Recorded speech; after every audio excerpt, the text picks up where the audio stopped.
Who is Gap Year Dad Japan? I want to thank all of the new followers to the channel, but I wanted to take this opportunity with my wife behind the camera to give you a bit of a better understanding of who I am and my family.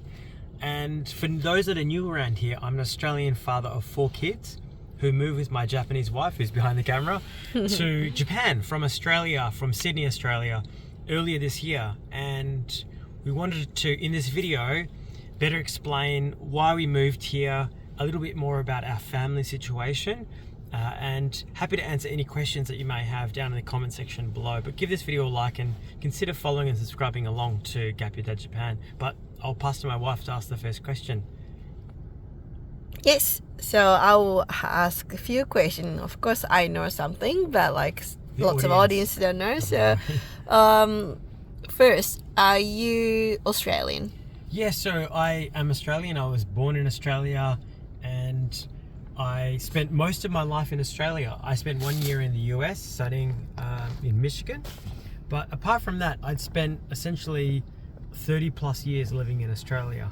And I never had an idea of living overseas apart from my university years. Australia is an amazing country, but I knew that we needed a change. And with my background in financial services, it was a great life that we had in Australia. We were, working really hard. It was definitely a busy career, but I knew that we needed a break. And so that's where this idea of a gap year came up. It was the inspiration for a reset in our lives. I'm in my mid-30s now, and we thought it's either now or never. If we don't take it now, I've got so many of my colleagues in my company who had spent 30 years working in the same job, in the same role. And they said to me, when I meet up with them and they get advice, they say, Michael, the biggest piece of advice I would give you is when you have the chance, when you've got young children, we've got 4 children who range in age between 6 years and 9 months old, take the time to spend with them. Money will come and go. However, the time when kids are young is really precious. And being in an international marriage, so my wife is Japanese, she's behind the camera. She's also part of this journey we're here on. And so essentially, with our busy lives in Sydney, Australia, we decided to take quite a courageous decision to take a year off, completely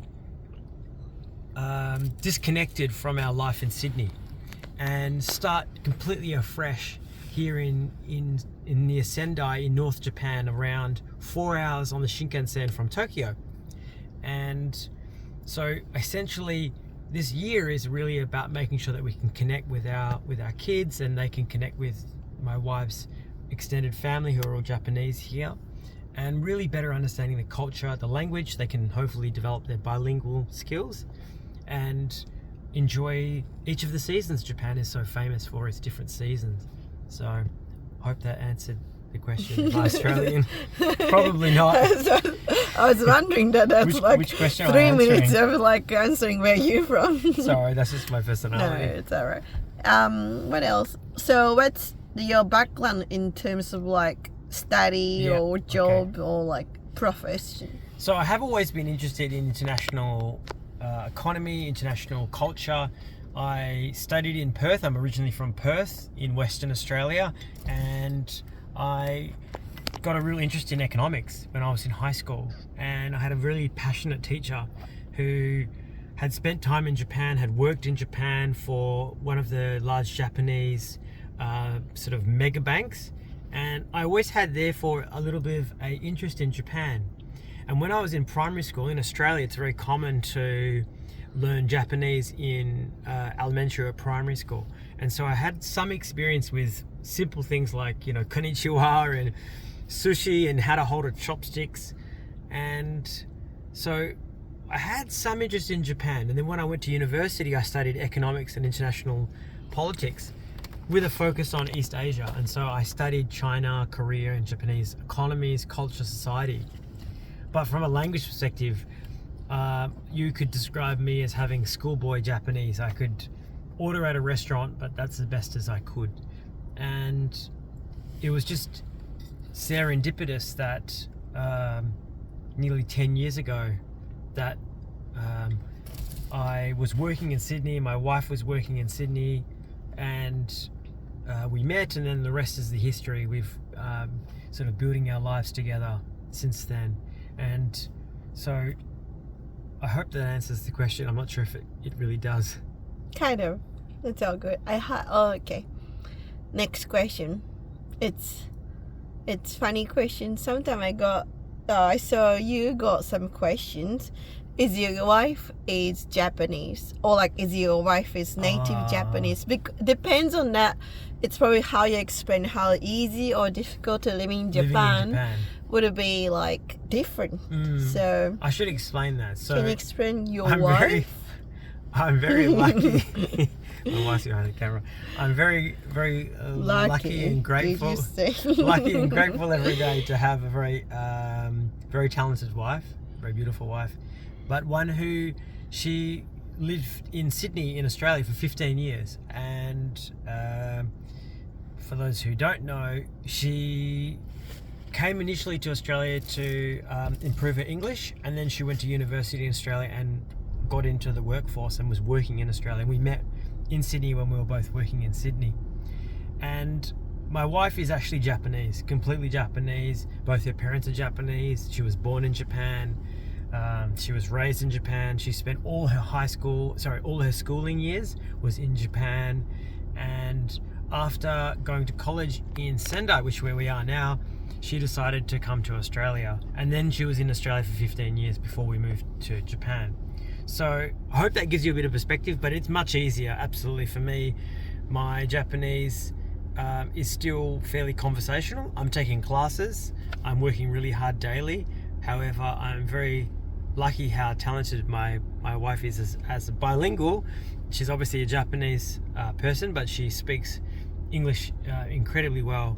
Obviously, university and work and other things.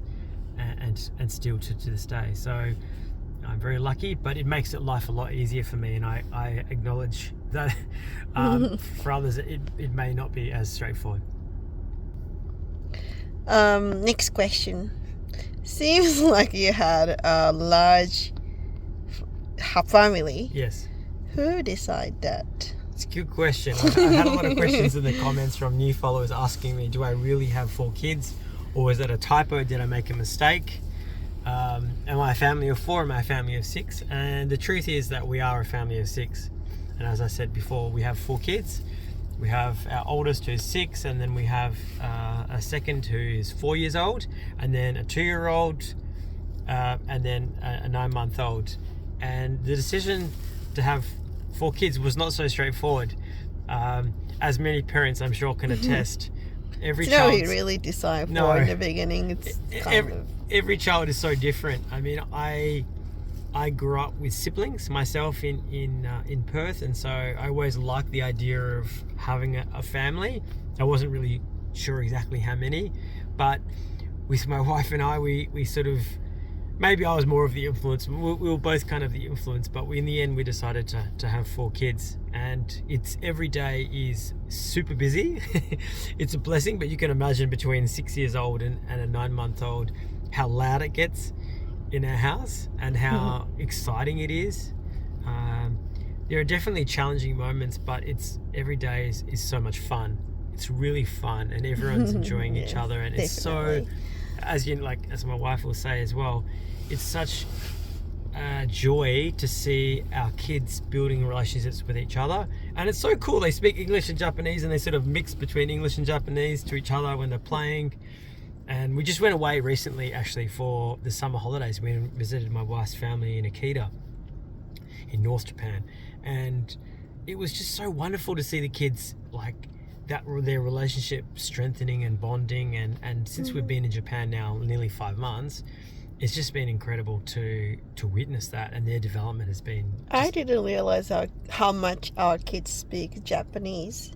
I see my mom talking to grandchildren. I noticed, I didn't know how much they can fluent there, because we try to speak English at home, so I didn't see much chance they're speaking Japanese. That's true. That's true. So anyway, that's probably, if you've stayed this long into the video, I really do appreciate all your support for Gap Year Dad Japan. If you want to see our daily life in Japan, subscribe. We're also renovating our dream home in Japan, and so if you want to follow that series, we've got that. But if you have any questions or any comments or any advice for us living here in Japan, leave them down below. Give this video a like, and we'll see you in the next episode. Mata tere. Bye bye.